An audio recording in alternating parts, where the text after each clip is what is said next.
عقیقہ یہ حضور کی سنت ہے. بے شک ذرا بولو زور سے، حضور کی سنت ہے. بڑی پیاری سنت ہے. امام حسن مجتبی جو ہمارے حضور کے نواسے ہیں، حضرت فاطمۃ الزہرا کے پہلے بیٹے ہے نا، حضور نے 7ویں دن ان کا عقیقہ فرمایا. بڑی پیاری سنت ہے، بہت پیاری سنت ہے. اس میں ایک چیز کا آپ یہ بھی خیال رکھا کریں کہ جو بال سر سے اتارے جاتے ہیں، ان بالوں کے بدلے میں، وہ بال ہی کے ہوتے ہیں، تھوڑا سا رواں رواں ہوتا ہے بال جتنے بھی ہیں، اس کے عوض تھوڑے بال ہوں یا زیادہ، وہ جتنا بھی وزن ہو اس کے عوض چاندی صدقہ کر دینا چاہیے. بے شک اور اگر حساب ہو اپنا، ویسے زعفران کوئی زیادہ مہنگی بھی نہیں ہوتی ہے، آدمی خرید سکتا ہے. جو بال اتروانے کے بعد سر ہے اب، اس پر زعفران مل دینا چاہیے. یہ فعل نیک ہے، کوئی نہیں بھی کرتا تب بھی کوئی بات نہیں ہے، لیکن مل دینا چاہیے. زمانے جاہلیت میں لوگ کیا کرتے تھے، جانور ذبح کرنے کے بعد، بیٹے گلاس میں لینا پانی، جانور ذبح کرنے کے بعد اس سے جو قاری صاحب خون نکلتا تھا، اس خون کو سر پہ ملا کرتے تھے. خون کو اسلام نے کہا نہیں، یہ جہالت کی رسم ہے، بیہودہ رسم ہے. اگر سر پہ ملنا ہی ہے تو پھر زعفران کو ملیے. بات سمجھ آئی؟ جی بے شک.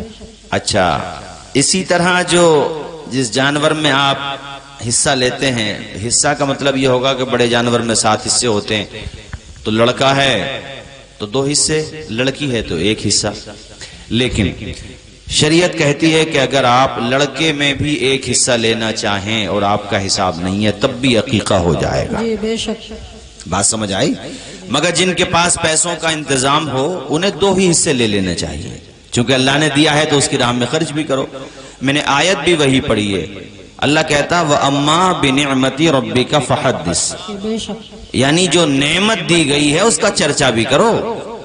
ہاں، جیسے ہمارے انیس بھائی نے ماشاءاللہ میرے خیال سے دن میں کھانے کا بھی انتظام تھا نا، ہاں پتیلے دیکھ رہا ہوں میں، دن میں کھانے کا بھی انتظام تھا، رشتہ داروں کو بلایا، آس پاس والوں کو بلایا، اور ماشاءاللہ آپ نے عقیقہ کر کے حضور کی سنت کی یاد تازہ کی اور بہت اچھا کام کیا. ورنہ میں آپ کو ایک سچی گھٹنا سناتا ہوں ہمارے سنبل کی. ان پہ اولاد نہیں ہو رہی تھی، بہت پریشان تھے. ظاہر ہے شادی کے بعد 1-1.5 سال تک تو گھر میں اتنی چرچا نہیں ہوتی، لیکن اگر 2-1 سال گزر جائیں اور بچہ نہ ہو تو پھر چرچا کانا پھوسی شروع ہو جاتی ہے جی کہ وہاں دکھاؤ وہاں دکھاؤ. وہ ایک بے چینی سی بھی ہوتی ہے. بھئی ظاہر ہے اولاد جب دنیا میں آتی ہے تو ماں باپ ہی کا نہیں بلکہ پورے پریوار کا من ہلکا ہو جاتا ہے، پیار محبت کے گلاب کھلنے لگتے ہیں. ماں باپ سے زیادہ خوشی تو دادی دادا کو ہوتی ہے، نانی نانا کو ہوتی ہے. بے شک. بہت سارے میں نے دیکھا ہے، دادا کو تو اتنی خوشی ہوتی ہے کہ پوتے کو وہیں سلائیں گے جہاں خوش ہوتے ہیں. ایک یہ فطری بات ہے.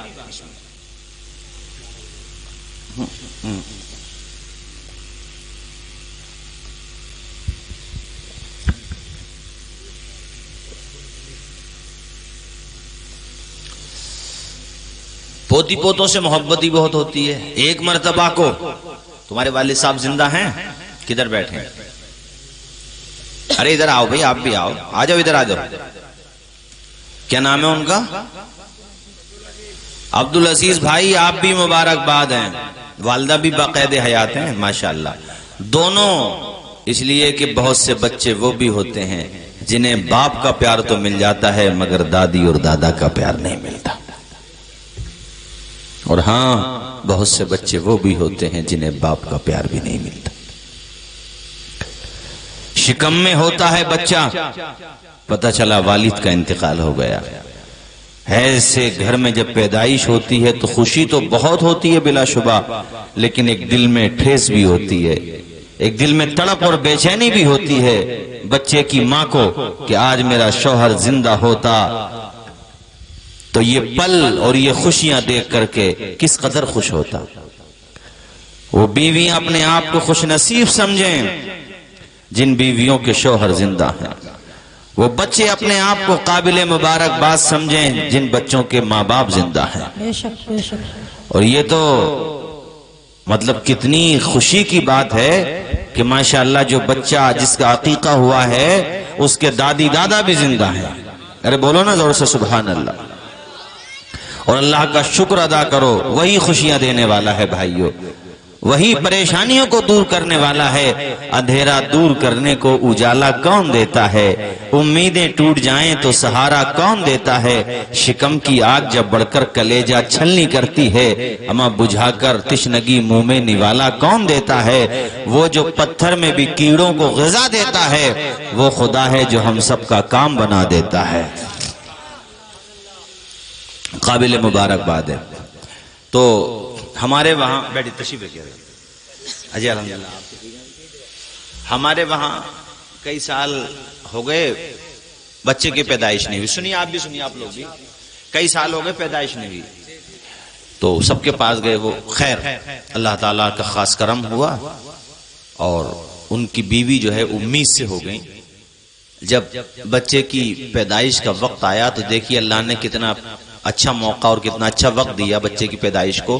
رمضان کا مہینہ، افطار کا ٹائم، ذرا بولیے نا زور سے، رمضان کا مہینہ، افطار کا وقت 10-15 منٹ پہلے۔ اپنے مسلمانوں میں رواج ہے کہ افطار سے کچھ پہلے دسترخوان پہ سامان رکھ کے بیٹھ جاتے ہیں، ایک رواج ہے۔ سارے نمازی روزہ دار افطار کا سامان لگا کر کے بیٹھے ہوئے تھے۔ ہمارے سنبل میں افطار کے وقت میں گولا ہوتا ہے، گولا آپ کی طرف بھی ہوتا ہوگا پتہ نہیں، لیکن ہمارے وہاں ہوتا ہے، جامع مسجد میں گولا ہوتا ہے، اس کی آواز ہوتی ہے، وہ ایک سگنل ہوتا ہے کہ روزہ کھول لیجئے۔ 10 منٹ پہلے یعنی افطار سے کچھ پہلے اس بچے کی پیدائش ہوتی ہے، تو ان کے باپ نے اور ان کے گھر والوں نے کتنی غلط حرکت کی پتہ ہے آپ کو؟ مکان کی چھت پہ کھڑے ہو کر کے کئی فائر چھوڑے بندوق سے۔ روزہ دار یہ سمجھے کہ روزے کا گولا ہوا ہے یہ، اور سب لوگوں نے روزہ کھول لیا۔ کتنے لوگوں کا روزہ خراب ہوا، سینکڑوں لوگوں کا، جہاں جہاں تک آواز گئی۔ ہو سکتا زیادہ کا ہو مگر میں احتیاط کے ساتھ کہہ رہا ہوں، مرد عورت لگا کر کے سینکڑوں لوگوں کا روزہ خراب ہو گیا۔ جبکہ کیا ہونا چاہیے تھا؟ ہونا یہ چاہیے تھا یا اللہ تو نے بڑا مبارک موقع عطا کیا ہے، اتنے دنوں کے بعد بچہ پیدا ہو رہا، اور ہاں وہ بچہ بیٹا پیدا ہوا تھا، یہ سوچنا چاہیے تھا مولا تیرا کرم بالائے کرم ہے، اب ہم شکرانے کے طور پہ جو ہمارے قریب میں مسجد ہے وہاں جتنے روزہ دار ہیں انہیں روزہ افطار کرائیں گے، یہ ہونا چاہیے تھا۔ اور وہ پیسے، بلکہ وہ جو فائرنگ میں پیسے اٹھائے وہ پیسے مسجد کو دے دینے چاہیے تھے، مدرسے کو دے دینے چاہیے تھے، مدرسے کے طلباء کی دعوت کر دینا چاہیے تھی، افطار کی دعوت، مگر انہوں نے ایسا نہیں کیا۔ یاد رکھنا اللہ تعالیٰ اگر خوشیاں دینا جانتا ہے تو واپس لینا بھی جانتا ہے، اگر وہ مسکرانے کا موقع دینا جانتا ہے تو بھائیوں رلانا بھی جانتا ہے، اگر وہ تمہارے آنگن میں اولاد دینا جانتا ہے تو واپس لینا بھی جانتا ہے۔ جانتے ہو کیا ہوا؟ ادھر لوگوں کے روزے ٹوٹے، اس بچے کی زندگی کی ڈور ٹوٹ گئی۔ نارمل ڈیلیوری تھی، بالکل بچہ ٹھیک ٹھاک پیدا ہوا تھا، اچھی خاصی دھڑکنیں چل رہی تھیں، نبض ہستی بھی ٹھیک چل رہی تھی، بچہ بالکل صحیح سلامت تندرست تھا، مگر دیکھو خدا کی نافرمانی کی تو کبھی کبھی نافرمانی کی سزا فوراً مل جاتی ہے، کبھی کبھی اللہ ٹال بھی دیتا ہے، اور کبھی کبھی ایسا بھی ہوتا ہے کہ بندہ توبہ کر لیتا ہے تو اللہ معاف کر دیتا ہے، مگر جب اس کا غضب نازل ہو جائے تو اس کے غضب سے ڈرنا چاہیے، اللہ کے غضب سے بھائیوں پناہ مانگنا چاہیے۔ خدا کا غضب جانتے ہو کیا ہوا؟